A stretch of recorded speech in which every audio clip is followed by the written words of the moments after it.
President Joe Biden has arrived in Angola, drawing global attention to the Lobito Corridor, a major infrastructure project poised to reshape African trade and resource management. This railway is designed to connect Angola's Lobito Port to the DRC and Zambia, facilitating the export of essential minerals like cobalt and copper.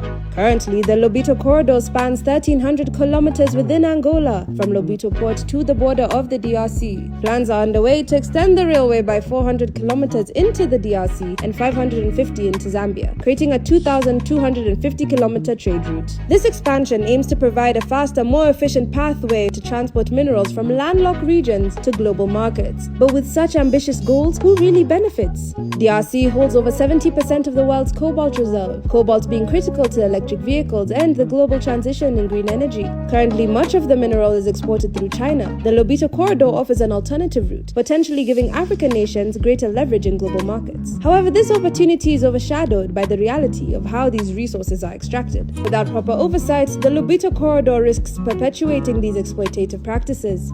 The US, EU, and G7 have pledged over $3 billion to support the corridor, while a Western consortium managing Angola's section of the railway has committed $555 million for upgrades over the next 30 years. Biden's visit highlights the project's geopolitical importance as part of a broader strategy to counter China's influence in Africa. America is all in on Africa. We're all in with you in Angola. But with foreign entities overseeing these critical infrastructures, how much control do Angola, the DRC, and Zambia retain over their resources and the wealth generated?